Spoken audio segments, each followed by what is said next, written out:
If you know me, you know that I've read a hell of a lot of sales books over the years, and more importantly, I've done approximately 1,000 sales calls every single year for the past 8 years. I truly believe there are not many people on the planet who have the kind of sales experience that I have. One thing that I've noticed in the countless books that I've read on the topic of sales is that very, very rarely do sales experts, sales trainers want to talk about maybe the most important thing in the sales process, which is pitching. I notice this all the time in sales books that sales experts, sales gurus, sales trainers, they're all too happy to talk about the discovery process, asking questions, things like that, which yes, these things are important, very important in the sales process.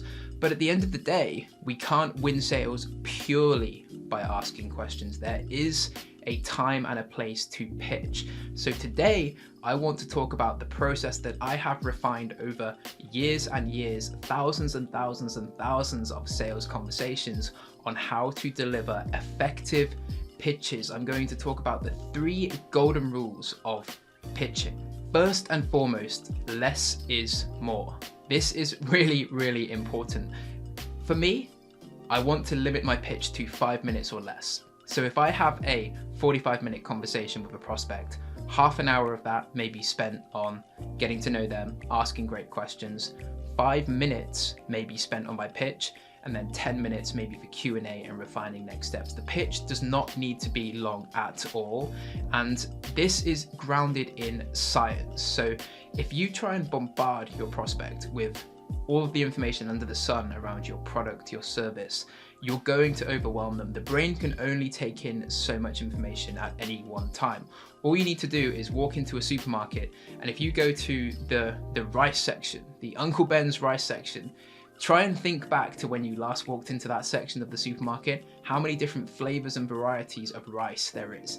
Quite frankly, it's pretty overwhelming, and you probably find yourself most of the time just picking out the white basmati because there's too many options. That's certainly what I do. So when you are in a sales conversation, if you try and tell your prospect about every single little thing that your product or your service does, you're going to overwhelm them. You're going to cause a situation where they're just overloaded, fatigued mentally, and just they will not be able to make a decision. So you need to be clear, you need to be concise, you need to focus on only the things that will help your prospect to make a decision, only the things that will help them get from A to B. What this means is focusing on the deliverables and focusing on the results and focusing on the benefits that you can really deliver to them. Forget about all the little features, all of the little ways in which you do things. If they have those questions later down the line, then yes, you can talk about that for sure. But a lot of prospects, they care about 2 things. Firstly, their problem. Secondly, whether you can solve that problem. If you can answer those 2 things in your pitch, then you are well on your way to delivering an effective pitch that will close their business. Secondly, we have being able to confidently and assertively talk about price. A lot of the time I see this in my clients is they're really, really hesitant to talk about pricing. They don't want to talk about price. They want to have a conversation, but then when it comes to pricing, a lot of them will actually shy away from even talking about it and get another conversation scheduled in without even mentioning the price. This is sales suicide. Do not do this in your sales process. You're not serving you as an entrepreneur, as a salesperson, as a business owner, or you're not serving your prospect by not talking about price. Clearly, there's going to be a price associated with your service, so bring it up confidently, assertively, and quickly. That being said, before discussing price, you should definitely try and gauge with your prospect what their current problem is costing them. So if they have a challenge at hand right now that's costing their business 100 grand a year, start to articulate with that with them a little bit. Start to get clear on what that is costing them, or that could be the opportunity cost. If they're leaving X amount of business on the table or X amount of opportunity on the table, start to articulate that, what is that number? Because that's actually going to really help with anchoring your price a little bit later down the line. So if you identify, for example, with your prospect that they've got a challenge right now that's costing them 150 grand a year in missed opportunity, and you later down the line have a solution that costs 20 grand, well, clearly that's a no-brainer because they're going to make an extra 150 grand by spending 20 grand. Who wouldn't do that again and again and again? So by discussing early on the kind of financial implications of the current challenge at hand, that's setting the scene for you to be able to confidently talk about price. What this does is it gets your prospect into the mindset that your solution is an investment and not just purely a cost. From there, a tactic that I've talked about in the past is a tactic called anchoring. So anchoring basically refers to anchoring your product, your service at a high level to begin with, so that your latter offerings seem way more affordable. So this is a tactic that I always recommend to clients is, look, offer your best service, offer your best solution up front. So that's going to be your most expensive, all the bells and whistles, full service offering. Offer that first and foremost. So if that's a 50 grand offering, let your prospect know, hey, this is what we do. These are all the bells and whistles. It's 50K. However, we also have two other options, and that's where you dive into your maybe 30K offering and your 10K offering. So by talking about the 50K offering to your prospects, thinking, wow, this person's really operating at a high level. This business are really operating at a high level. They're offering some comprehensive services. Maybe I need that, maybe I don't. But then when they see that you've got a 30K or even a 10K offering to get their foot in the door, then that could really spur them over the edge, because if you just say 10K, that can seem kind of expensive. But if you say 50K, 30K first, then 10K just seems like not a lot at all, to be honest. So always when you're talking about your pricing, begin at the top and then work your way down. That's going to anchor in their mind that 10K is not actually much of an investment in the grand scheme of things. Third golden rule of pitching is to speak in stories. Humans are hardwired to communicate and to understand in stories. If you think back to cavemen, they were communicating in cave paintings, and then we had the printing press. People were reading books, voraciously consuming information and stories via books, and today we watch movies like there's no tomorrow. Netflix is one of the biggest companies on the planet because we just can't get enough of stories. Humans love communicating in stories, so why would you not do this in your pitch? When you're pitching, don't just say, hey, here's our solution, here are the features of our solution, here are the benefits of your solution.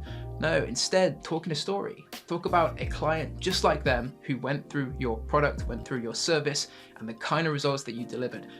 Frame that whole pitch in the context of a story from a previous client. There's a scientist called Walter Fisher who actually uncovered something called the narrative paradigm, which means that humans basically view their whole lives as a narrative, as a story. They see the various things that happen in their day-to-day as stories that they paint in their own head.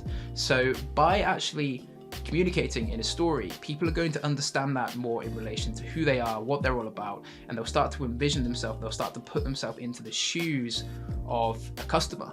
The added benefit of this, and perhaps the biggest benefit, is the social proof effect. So Robert Cialdini is one of the most respected scientists when it comes to influence and persuasion, and he wrote a world famous book called Influence. If you haven't read it, I strongly recommend picking that book up and reading it. But he talks about one of his key principles of influence is social proof. So social proof basically means that we follow the tribe. If we see a lot of people doing one thing, then we will tend to act in that way. I've actually got a crazy story where I almost got run over because I was with my girlfriend the other week and she stepped out into the road as a car was coming, just randomly, and I stepped out before her because I saw her step out without even looking at the car coming. That's how powerful social proof is. We do it subconsciously. If we see somebody do something, then naturally as humans, we want to replicate that. Luckily, I didn't get run over. Luckily, the whole issue was evaded. I'm still here today. But social proof is a very, very powerful thing. And that's why testimonials are so powerful. That's why case studies are so powerful. But by talking about a story in your pitch, about a previous client who used your service, that begins to kick in that element of social proof, which is an extremely, extremely powerful tool of influence and persuasion. So there we have it, the 3 key golden rules for crafting an effective pitch. It really is relatively simple. Again, less is more. 5 minutes or less for your pitch is generally going to be enough. You can always open up for Q&A. You can always open up for more, but if you try and bombard your prospect with too much information too soon, then you're highly likely to tune them out and to put them into a situation where they've just got too much information to make a decision.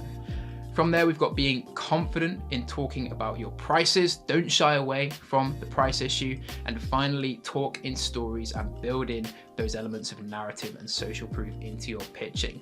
Guys, I hope that was helpful. Take care. Hey, thank you for checking out this video. I hope you found it interesting, insightful, or inspiring in some way. If you did, then perhaps you would enjoy some of these videos too.